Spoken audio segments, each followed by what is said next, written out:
Hey there, fellow streakers. Jamie and I are happy to be back with you again today. We have a fantastic guest with us today. He is the Chief Operating Officer of Profitable Ideas Exchange, PI, and has been with the company for 17 years. He also has been a consultant to several of the big firms that are out there: Accenture, McKinsey, Baker Tilly, Deloitte, Goldman Sachs, and I could go on and on. He also has been teaching at entrepreneurship at Montana State University, where he did his undergraduate work, and he's currently working on his graduate work at Gonzaga. He's married, and we're excited to have him. Everyone, let's welcome to the Streaking Show, Mr. Jacob Parks, and let's start streaking. Thank you. Jacob, I'm so happy to be on. we're so excited to have you on. Thanks for coming. Yeah, Yeah, we're you bet. excited to have you here, definitely. So, we're excited to have you on and tell us a little bit about. I'm curious how you got started on PI, Profitable Ideas Exchange. Tell us a little bit about the company and kind of how you got started there. Sure. I mean, so many of these things are happenstance, right? So I was a senior in college at Montana State University, and I had been working as a mason. I was actually doing the masonry work on Stephen Covey's house in West Were Yellowstone, you, Montana, just were you outside really? yeah, outside of Yellowstone. So it's on the That's awesome. on Highway 20 going up the hill. He had this beautiful house, and so I was doing masonry work on his house. Masonry is a great career, but it doesn't help you get a professional job. And so I was frantically searching for an internship or something that I could put on my resume that at the very least indicated I could put on nice clothes and go into an office. So out of nowhere, I'm in this sales class that Norm Milliken was teaching, who's sort of a legendary professor up there, and he had to miss it one day. And so they invited a guest, and it was a guy called Dr. Harry Wallace. Dr. Wallace had been an English professor, and then he moved over to the accounting world, and he became the head of business development at Arthur Andersen. And so he was teaching our class, and I found him to be really interesting. Most of the students found him to be bland and boring, but he was telling these stories of real life experience, and I was sort of enamored with him. And so I went up to him after class and I said, I know you're starting this business. Could I join you as an intern or something like that? And he promptly told me no. They didn't He have a did, huh? spot. He just They said hired, no, in no they hired uncertain someone terms. else. They actually hired someone else. And so, in a roundabout way, and maybe you could call this streaking, I sort of kept it on my list. Like, I want to get this internship. And so, a month later, I was doing a class where we were selling raffle tickets as part of this like marketing program for a car. And he had mentioned that he liked cars. So I stopped by his office to sell him raffle tickets. And at the end, he said, all right, you can have an internship. You can come in on today. And so I started an internship with Pi. And honestly, we were figuring out the business model back then.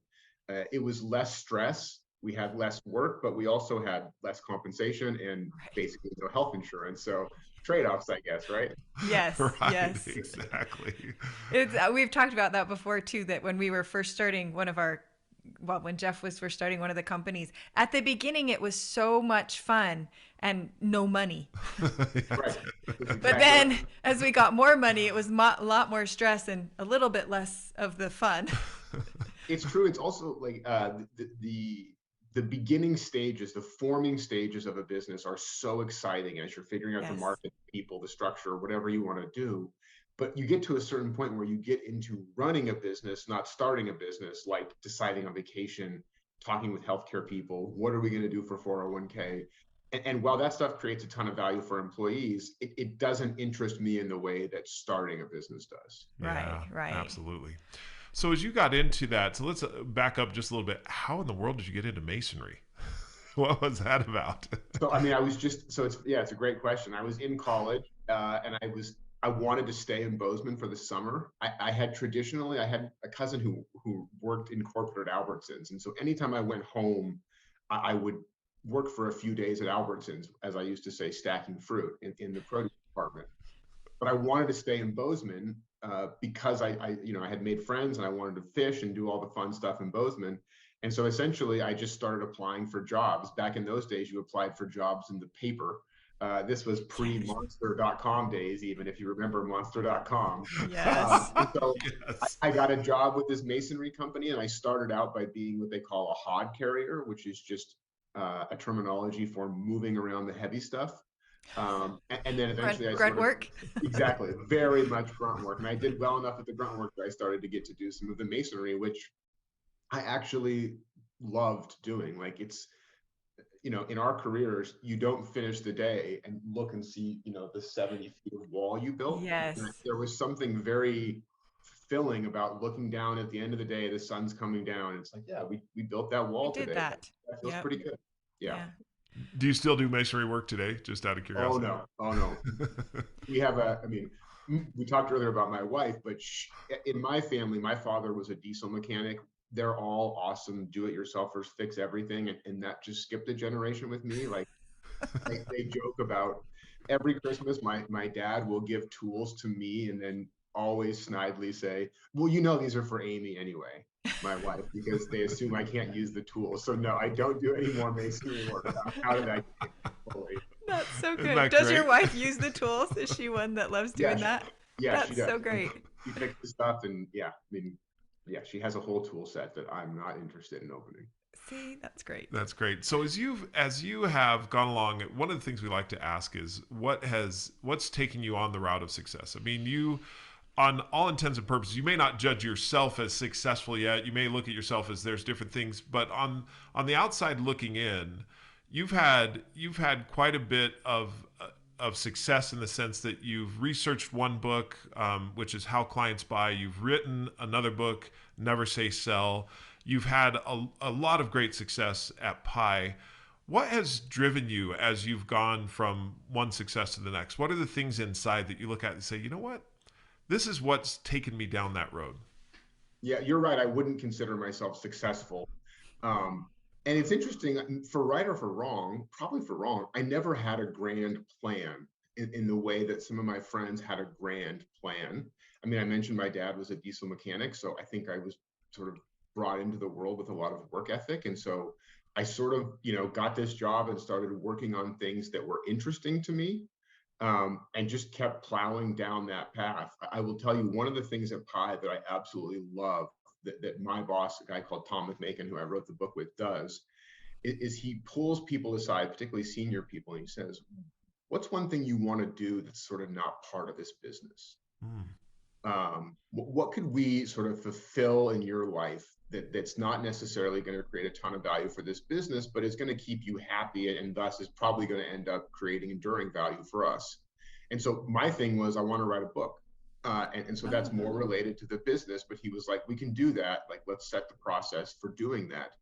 Um, but I found that to be a really fascinating way to engage people and get to know them, like to understand what they're trying to accomplish, because we all have things we want to be successful in outside of our current roles and responsibilities. And it's just, for every one of us, it's hard to go get on the elliptical after work, let alone Mm-hmm. carve out time to write a book or, build a masonry wall or whatever it is that you're interested in doing. And helping your people carve out that time, I think, is a really smart thing to do. Yeah. Right. Go ahead. So write a book. Was that from just as you were working with consulting different companies, you were like, I really want a way to disseminate all this information? Or was that something you had wanted to do before? Like where did that come from? Yeah, I mean, I've always been interested in writing and I think in reading more so probably. Okay. I really love reading, and so I think that if you're a reader, there's a natural itch to write something. The right. Um, but having done it now, I mean, I don't think I knew this going in, but having done it now, I think the great value in writing a book is what you learn. Yeah. Like, I just learned so much writing a book. It's interesting. The process for writing a book had so many. When I read your book, I was like, oh my God, this is writing a book. Like the streaking elements of it. So there's this hotel in Spokane, Washington called the Davenport Hotel. And it's as close to the Algonquin in New York City as you could imagine. Like it feels like literary giants are in there writing novels. And I would go there 3 days a week, every single time. Even sometimes I didn't write, by the way. Sometimes I would just sit and walk around the lobby and have coffee. But the action of going and thinking about the book and reading transcripts of interviews or et cetera, that was a key thing for me. And interestingly enough, I'm not sure if you both agree with this, I couldn't do it at Starbucks. Like I couldn't get motivated at Starbucks, but at the Davenport, I could get pretty focused on it. Yeah.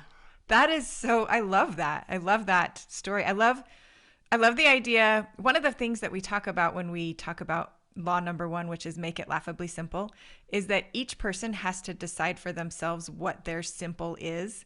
And I hear that same principle in recognizing what was going to motivate you. You're like, I want to be at this place where I feel like people are writing books, where it's inspiring. And so I love the idea of thinking, I don't know if it was a conscious streak, but looking at it and saying, okay, I'm just going to go to this place 3 times a week. And that's what facilitated the starting of being able to get to this place where you're like, okay, I'm writing a book, because it kept that motivation. It was conscious. And many days I didn't want to go. You know, you wake up you work a 50, 60-hour week on a Saturday morning. It's like, I got to go write. You're like, I don't want to. Going to the Davenport is fun.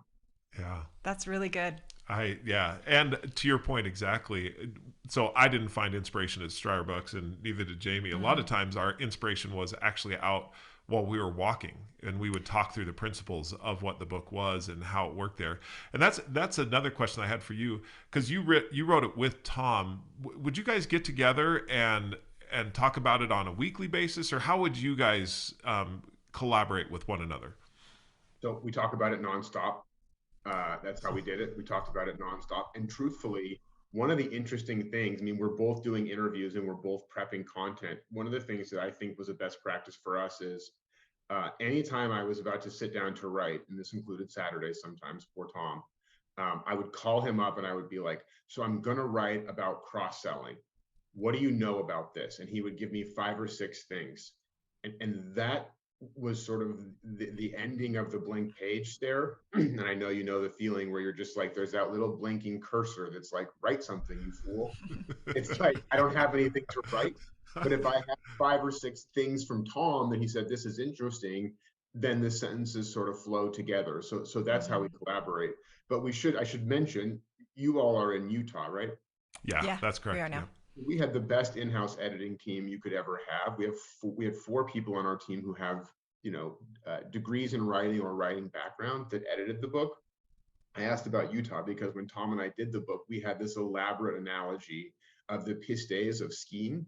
That basically we were going to do this big analogy that, green circle, blue square, black diamond, double black diamond, and difficulty of business development, which is what the book's about. And the publisher, who's in Hoboken, New Jersey, was like, nobody knows what this is. This is not what we're doing at all. And so our editors sort of helped us recreate the book structure in the form of what we call the diamond of opportunity instead of the skiing pistes. I mean, it would probably be a bestseller if we had kept the pistes, but I digress. I love it. But you know what's amazing is you described that. I was skiing all of those slopes right as you said it. Colorful imagery is like the most important thing, I think, in writing. I'm curious, I can't help but ask you all questions too. Yeah. When you finished writing a book, did you feel this urge to write something in fiction? You know what? Yes. What do you think? I was looking at you because you've had that for a long time. I've had that for a long time, that I want to write a fiction. And I've started several different fiction novels as part of my writing streak, because my writing streak is to write at least 1 sentence daily. Yep. And oftentimes I'll do it for either an article, a book, or a letter. And a lot of times I'll go into a fiction book. So I love the world of sci-fi and fantasy. And so that's where I'll go. And I've created the rules for my world, and I've created all the different characters, and I start to write in it. But and like you, I don't know what it was. I don't know if you have the same thing, but after we got done with the nonfiction book, I'm like, I would love to write a fiction book because there's no rules. I make all the rules. I don't have to research it and have it be truth or anything like that. It can be totally made up right out of my brain. Did you have that same urge? Oh, yes, absolutely. And I also found it to be 10 times harder. Yes. Yeah. Writing a fiction book. So my partner, Tom, has a baked manuscript that he's already done, a fiction book. We all do this, by the way. We write one nonfiction book and we're like, I'm Hemingway. I'm most likely Hemingway, and I'm going to put together some sort of brilliance. Yes. And then you try to put pen to paper, and it's just a really hard thing to do, is to write a good fiction book. I just admire fiction writers so much, having gone through, which I still write, but it's like, I don't think this thing's ever getting published. Exactly. Well, so one of my favorite fiction writers is Brandon Sanderson. Yep. And to see what he produces, during the pandemic, so he had a Kickstarter campaign. I don't know if you know Brandon Sanderson or have seen any of his work. Yep. But this Kickstarter campaign earned $41 million because during the pandemic, he wrote 4 novels. And we're talking novels like huge length novels. And like you, I just sat back and I'm like, how in the world did you The come up with ability that? to be able to go back and connect all of the dots in a fiction novel is amazing. To not leave any loose ends, but to be able to go back and tie it all together is truly a It talent. is. It really is. I agree. So, yeah. In your book on Never Say Sell, and we'll get into a little bit of the particulars of the book, but you have the first thing that caught me was the dedication to your wife, and that you dedicated the book to her, and just that she'd been through this arduous journey. And just so all of our streakers know, before the podcast, I asked Jacob if it was okay if I asked him this question, and he said it was. So I just elaborate on that a little bit, because that's a really neat story. Yeah, you bet. So it's not being married to me, which is, well, that is arduous. Yeah, so my wife was diagnosed with an autoimmune disease, a rare one called Churg-Strauss. We started dating in 2004. We met at a basketball tournament in Spokane, Washington. She did not want to marry me on center court of that basketball tournament. What? Right, It's not every exactly. girl's dream to get married on the center court. She won it 8 times, so it seems like she would want to do it. But anyhow, we started dating. She went on study abroad. She got scarlet's fever, which I didn't even think was a real thing, but that kicked off an arduous journey of medical circumstances. And then in 2005 or six, she was diagnosed at the UCLA Medical Center with this rare autoimmune disease. But more important than the autoimmune disease is how she sort of perseveres with kindness, and she's gentle. She puts family and other people first all the time. And so that's why I put that note in there. I realize now that people are probably like, what's this about? But I just admire her attitude so greatly. And every day she gets up sort of thinking about giving, not thinking about taking. And I'm probably the only person who's around her enough to see how arduous it is, how ill she can be. Like, as an example, she just got another COVID vaccine.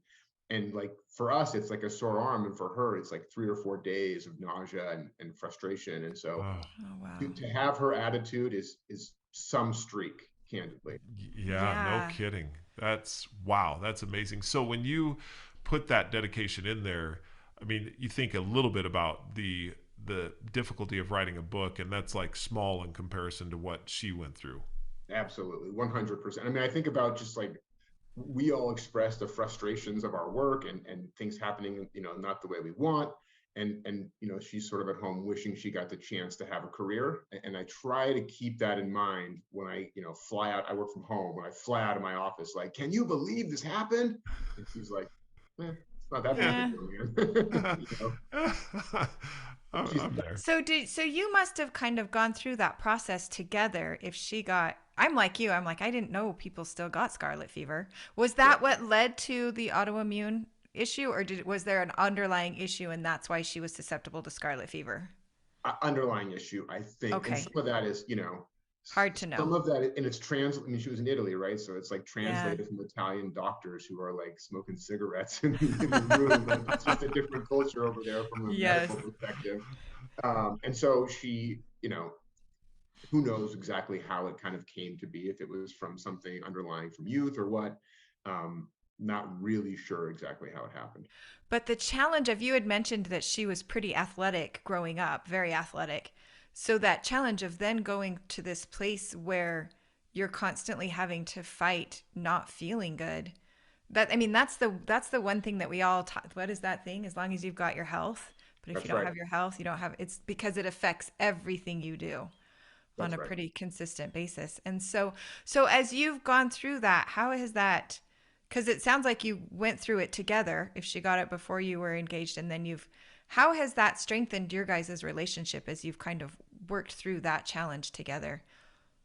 Well, I mean, you grow up quick, I guess. I mean, I certainly have periods or times when I was, 24 years old, that I probably could have been a much better caretaker, a much kinder partner. But when you're 24, you're sort of aloof, and you don't have great empathy when you're a 24-year-old. Sometimes I probably didn't. So we have worked through it together, and I think it's been lessons learned for both of us along the way. But we do try to sort of use it as an anchor that's like, it's not that bad. Nobody's really sick right now. We haven't had a cancer diagnosis or anything. Like, let's just calm down. Things are pretty good in our world. Let's try to enjoy these times because soon we're going to be in a hospital with someone who's really sick. So like, let's just get back to enjoying ourselves. And she brings that perspective all the time because I think she's fighting to enjoy herself on any given day. Yeah. That's That's real. that is inspiring. Yeah. And like you said, a really good reminder. That's a really good way to look at life, where you look at it and you're like, okay, I know it's frustrating right now, but there's a lot of things that could be a lot worse, and there's Right. things that I can still enjoy right now. That's really Right. good. I like that. Yeah. So in the process of writing the book, Never Say Sell, what are some of the things that you learned that would be more applicable? I mean, I know it's in a business setting that you set that, but I'm curious, as we have with our audience, there's streakers in every walk of life. Yep. What are some of the principles that you learned along the way that apply more broadly to life in general? Yeah.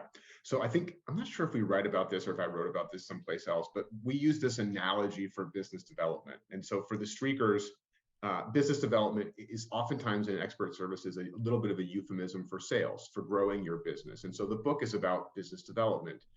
But we use this analogy. Oftentimes you'll hear people who are in sales talk about a sales funnel, which suggests you like throw in a bunch of prospects, run them through some process, throw some people out along the way, and then at the end you get your opportunities. That's a sales funnel. And we think about it more as a garden. And I think there is so much application of what we do with this sort of streaking philosophy, which is that you don't throw people out of the funnel. It's actually just a time in which you nurture those opportunities. So you're giving different amounts of water, different amounts of sun, different amounts of fertilizer for each of the people along your business development journey, but you're not casting people to the side. And I think that, so there's this theory called abundance thinking that my boss talks a little bit about. And I am so in favor of this, that effectively you just do stuff like this, like you invited me on this podcast, we're having a blast. It's just something that it's going to be interesting to do. And my guess is something good will come out of this for me. And I think that looking at your life that way and saying, yes, I have a 12-year-old nephew who I'm really close with. His name is Carson, my brother's son. And we hang out every Tuesday. We do something together every Tuesday. And the rule in my car is you can't say no. Oh, really? You can suggest something else. Like if I say, hey, do you want to, go for a hike today? You can say, I think I'd rather do this. So he has to own the actual thing that we're doing. He can't just say no to me. Wow. And I think that's a good way to sort of approach life, is abundance thinking. Like, absent any sort of negative constraint, I'm going to do this and it's going to redound to the benefit of me or someone else. And I like that way of looking at life. And so I try not to get, as I mentioned earlier, I don't have sort of a fully baked plan. I sort of pursue the things that are interesting to me. I really like the analogy of the garden, and Me it's too. something I hadn't thought about. I know that you had mentioned it to us. I did a little bit of work just for our streakers out there with Jacob in Franklin Covey. We did some work with Pi, and you probably mentioned it then, but that whole idea that relationships are really a garden. It's, That's right. and they're at different stages of development, the relationship is. And I can look at it and say, what is it that this relationship needs at this particular point in time, or where are we at this stage of the relationship, and therefore it may need a little bit more nutrients, it may need a little bit more sunshine, or it may be something I just need to back off for a while. It just needs to, you let the soil settle for a little bit. That's exactly right. And I think in sales, a lot of like, if you're in sales and you have a quota and you have stuff you have to accomplish each quarter, your mindset often pivots toward, what can this person do for me? What can Jami buy Mm-hmm. me so I can get to my quota? And the inverse is the totally proper approach, which is, what could I do for Jami that would make her life a little easier and might make her want to engage with what I can do? What's a piece of value I can send to this person for free that would be useful for them, but not solicitous, not asking for a deal, but just creating value, which I think in many ways, that's exactly what you all are doing right now. You're inviting me onto this podcast. It's like, you're just creating value for me. And that's nurturing a relationship. I really enjoyed, as you were talking about the funnel versus a garden, as you were talking about the funnel, I was picturing a strainer. And Yes. because the strainer, what a strainer does is it strains out all the stuff you don't want so that you get down to the stuff you do want. And I'm like, ooh, we don't want to feel that way in sales. I mean, if you feel like the salesperson's coming to you, or actually, I guess anything in Anything. That's life, what I was going to say. Anything. I'm here to put you through the strainer to see if you're going to be what I want that comes out at the bottom, or if you're going to be the stuff left over that I throw away. That's a huge different visual for me than looking at it as a garden and being able to nurture and grow and recognizing that different things bloom at different times throughout the year. And I appreciate that. I appreciate that things bloom differently throughout the year. I wouldn't want everything to bloom at the same time, and I wouldn't want everything to look the same in my garden. And I wouldn't treat everything the same in my garden.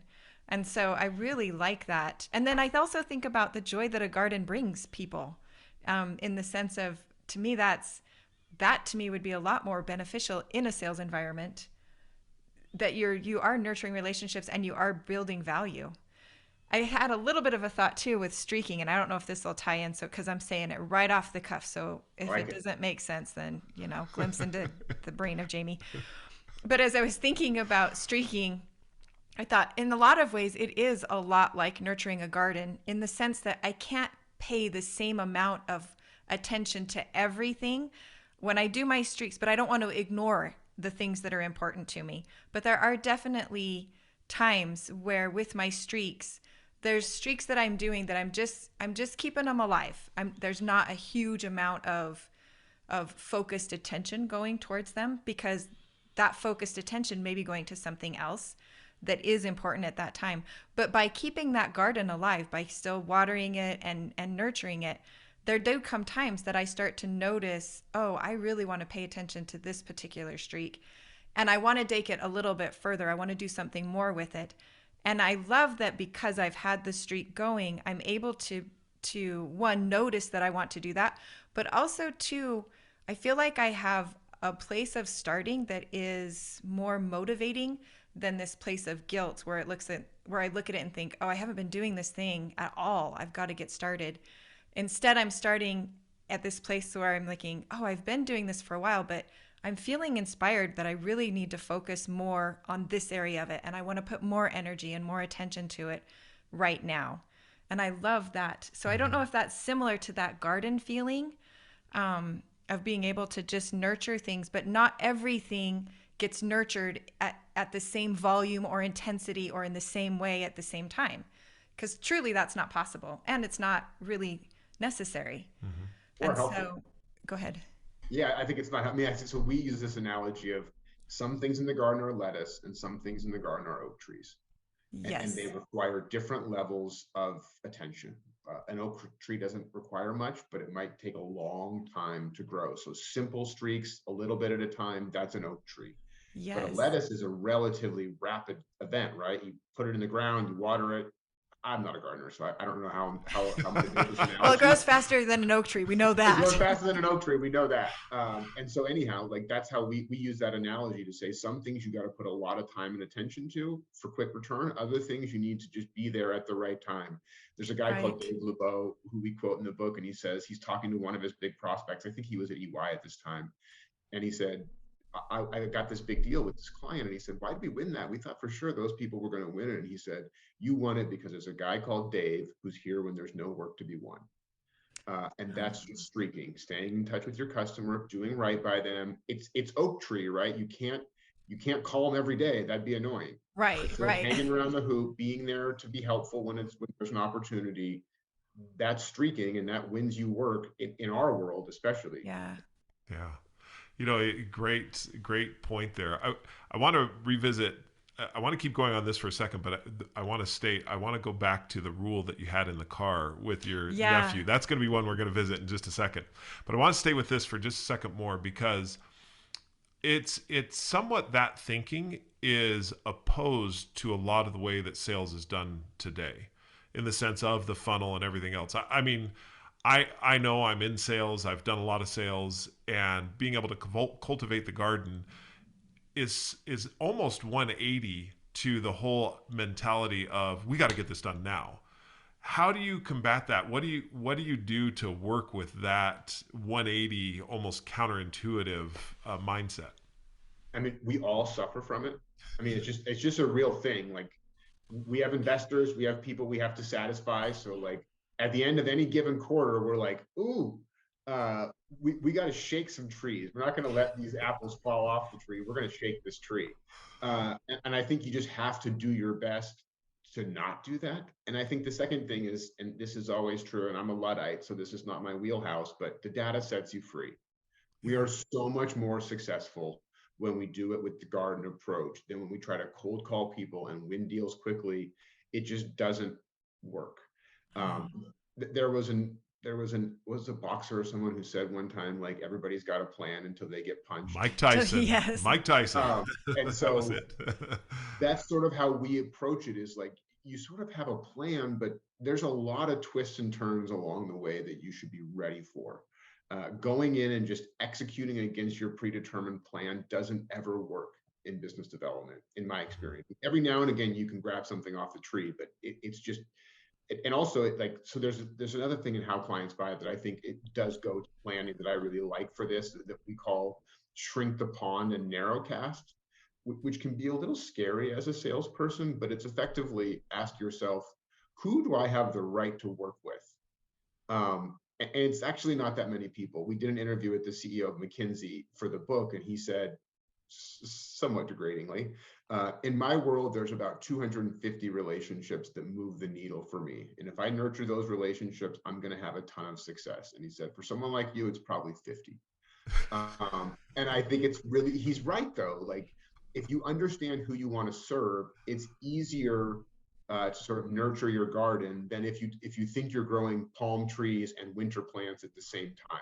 Like you have to decide who you have a right to serve and put them in your garden. I really love this. I can see your wheels are turning as you think about it in relationships. I mean, this is Yeah, significant in because relationships. a relationship doesn't take a plan. I mean, it's not, you meeting your wife and the things that you guys have faced in your life. That was not a predetermined plan and a sales funnel. That's That right. was. Exactly right. It doesn't work that Well, way. and I think about in as a mom is raising children. I think at the same thing, like you can have a plan until that first kid comes along and then everything That's the first that's punch. the first yeah, that's the first punch. But it's interesting because you have some sort of a plan that gets you going, which I think you do have to have some semblance of like, okay, I know a general idea of what I'm doing and what I'm trying to accomplish.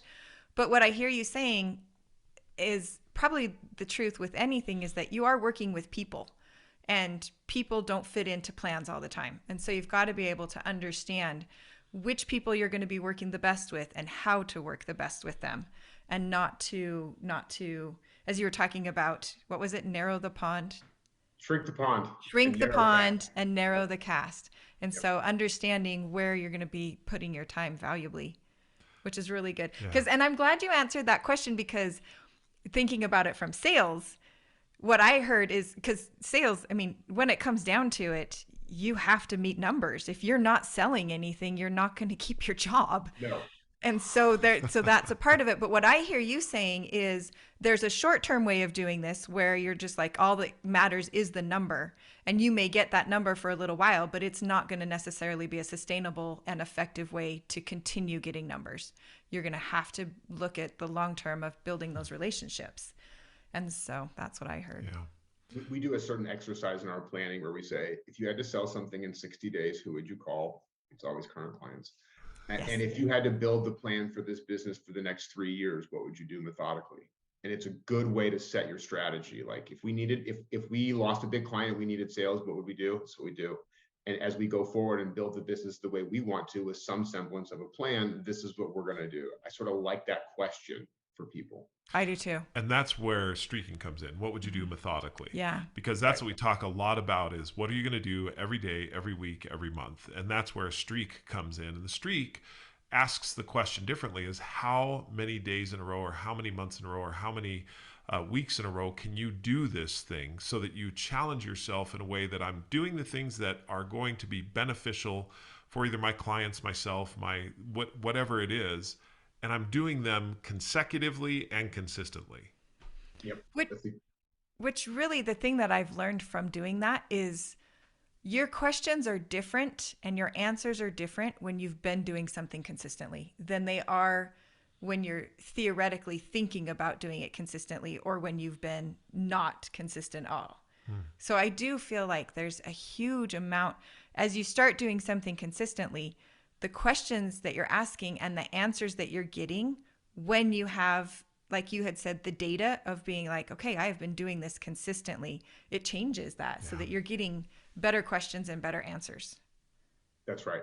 I just did a facilitation of like an e-commerce meeting where these folks are talking about best practices for their e-commerce business. And one of the things that was super cool was the way that they test their different strategies with like TikTok and Instagram. Like they have these videos and they have these testing channels that they send them out to and they get the reactions. And it's like, oh, this one is a hit. And then they use that one to sort of promote the brand. And it's just like a fascinating way to sort of send up a trial balloon and then pursue the strategy, I think, as a streaking, that's working best, but to kind of figure out which streak matters the most. To your point earlier about the garden, like you can't grow everything, but it was cool to see how they're using data to inform their everyday activities. Yep. Yeah. I had a question for you. So you mentioned the interview that you had with the CEO of McKinsey, and he talked about he had 250 people. You probably have 25 or something like that. Yep. He gave him 50. He gave him 50? Yeah. It was actually my boss too. Like I didn't do that interview. Oh, okay.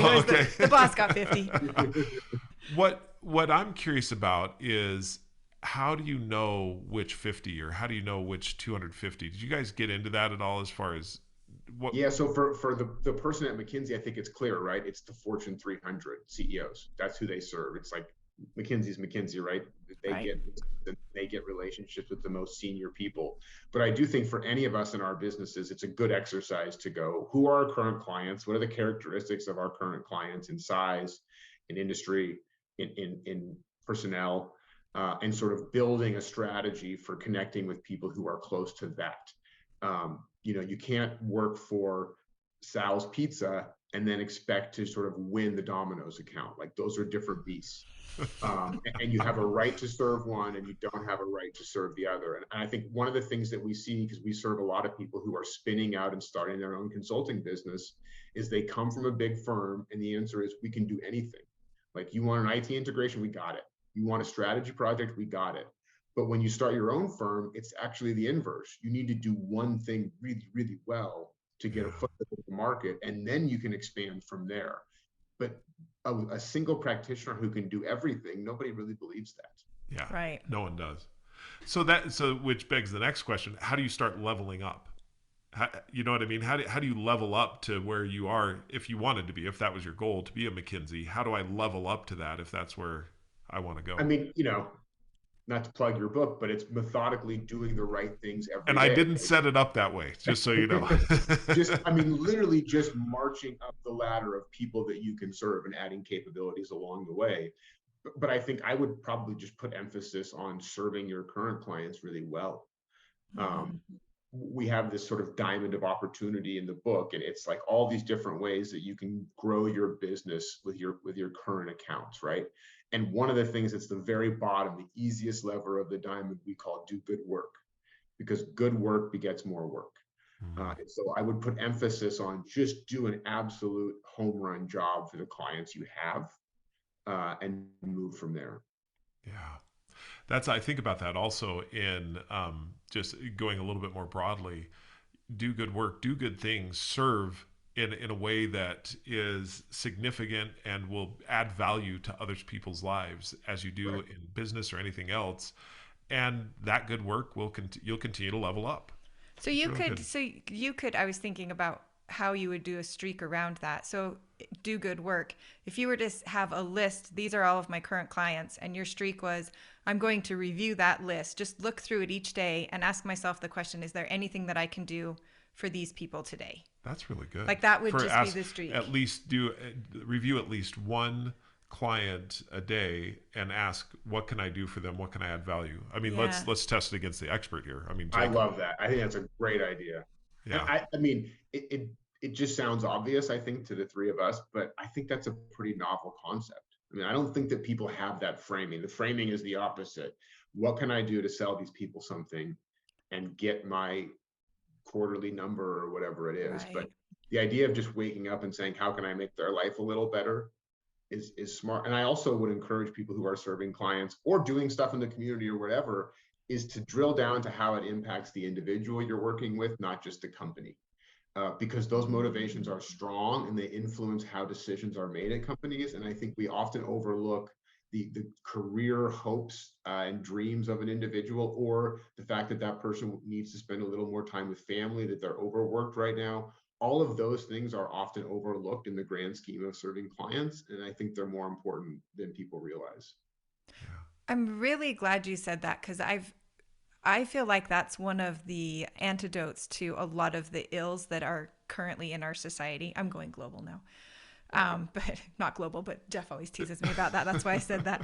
I love the idea of seeing a person, not grouping them, not seeing just the organization, not seeing all of the things that they're associated with, but taking a minute and just seeing them as a person, and how much that can really help us to recognize how many things we actually have in common and how many things we're actually working together on when you look at someone and see them as an individual.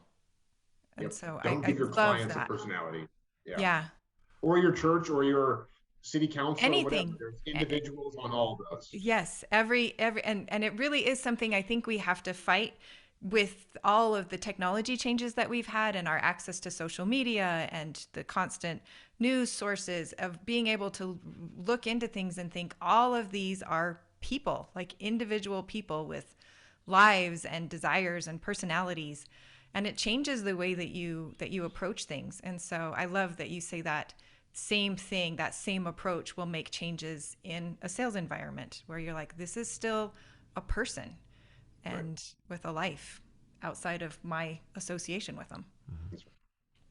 So I wanted to go back to your rule in the car. Yes.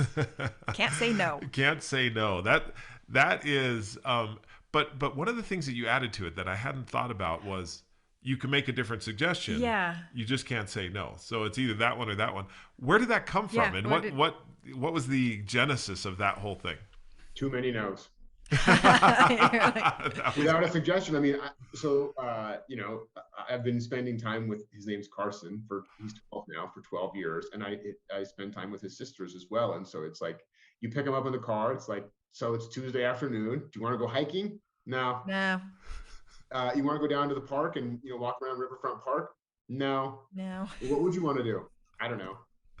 And so it's like you have to own, and I think this is another thing with streaking. Like, you have to own your own destiny. Like, you have to do the work. No one else can do the work for you. I can't make you have a fun Tuesday afternoon. If there's something you really want to do, let's do it. It also just puts the onus on young people to chart their own path. I want to do this. And it's okay to have an opinion like that. You don't have to satisfy me. I'm here for you. We don't have to play golf because I like golf, or we don't have to go hiking because I like hiking. Let's do what you want to do, but you should have a point of view about it.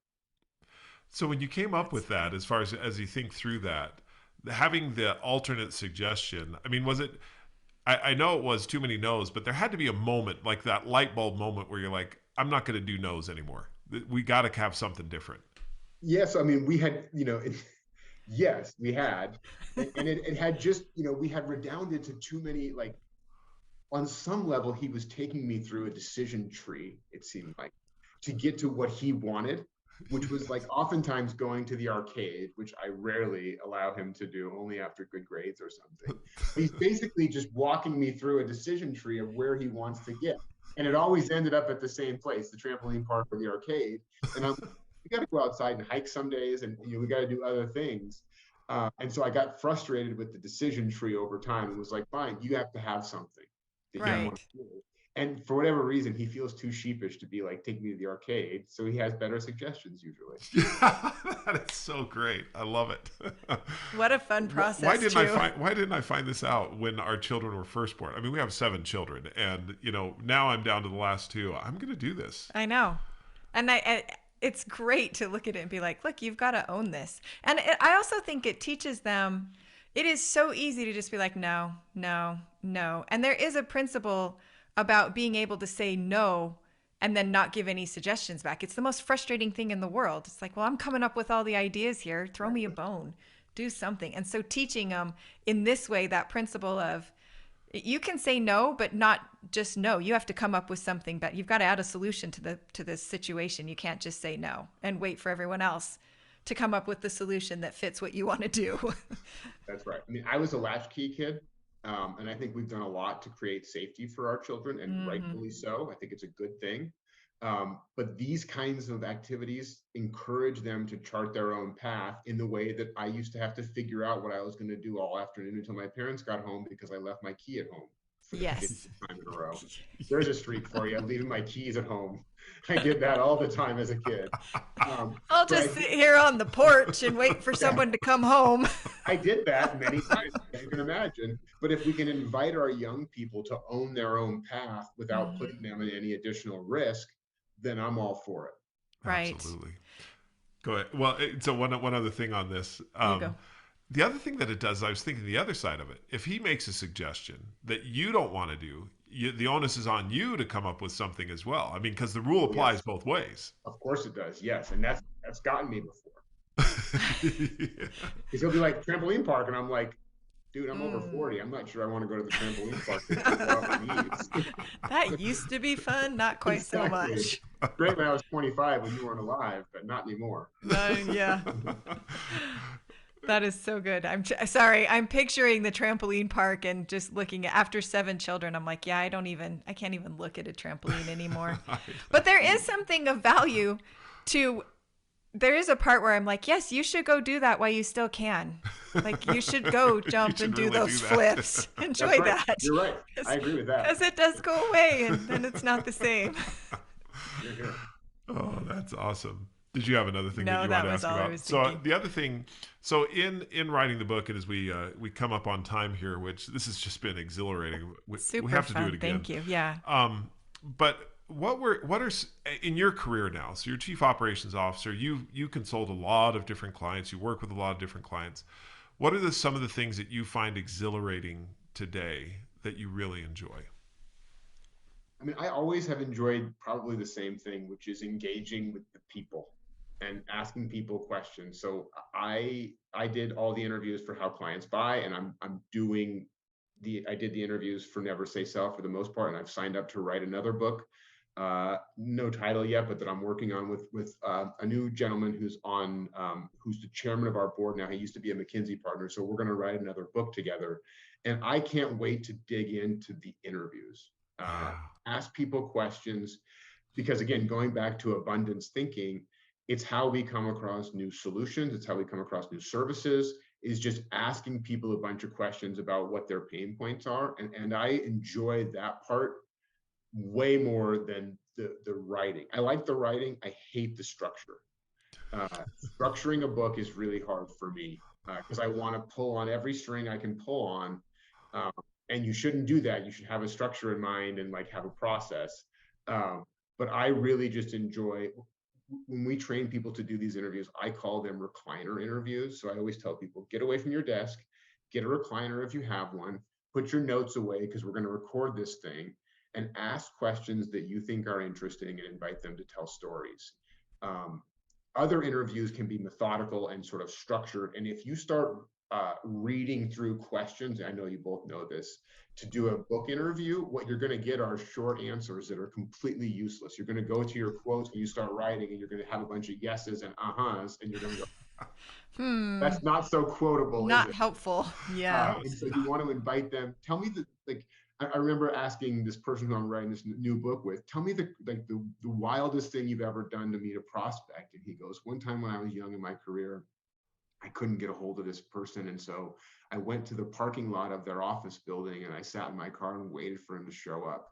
And I got out of the car and pretended to bump into him on the way into the building. He said, oh, hey, fancy seeing you here. And I got a meeting. And that stuff you can write off. Yes. And that stuff is easy to write. And so inviting stories like that moves the needle, for me at least, when it comes to writing, but also kind of getting my enthusiasm for the street going as well. Yeah. Absolutely. What's probably great is he probably thought, wow, I haven't thought about that story in years. Exactly right. Yeah. Right. I love the phrase also, tell me about it. Tell me Mm-hmm. is that there's something magical about that phrase Yeah. where Yes. when I say to someone, tell me about this, or Yes. tell me about an experience when, that all of a sudden just elicits so much more than how have you found clients or how have you been able to find people to buy? It's a totally different tenor and tack. I feel the same way about the phrase, are you open to? Mm, Oh, that's a good one too. yeah. It's like, I don't want to be closed off to Yeah. anything. Yeah. Of course I'm open to it. What do you mean? It's like, it's a Yeah. great closing. It's a great sort of trial close, if you will. There is I was reading Daniel Pink's book, To Sell is Human. Yeah. Brilliant book.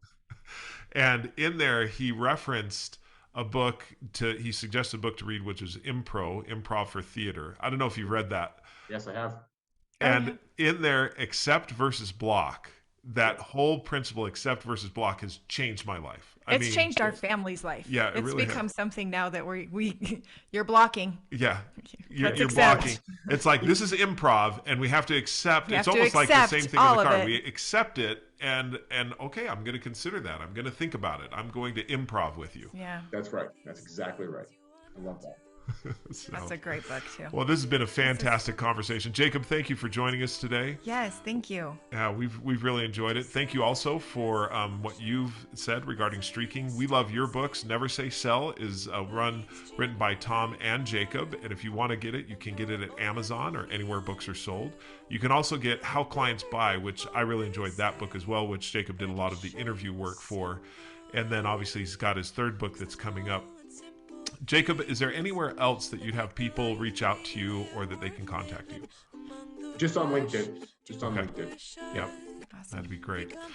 And if you'd like to get a hold of Jami or I, you can do that at Jeffrey, Jeffery, at streakingmastery.com, or Jami, Jami at streakingmastery.com. you can also buy the book, the Streaking Book, at Amazon, Barnes & Noble, or anywhere books are sold.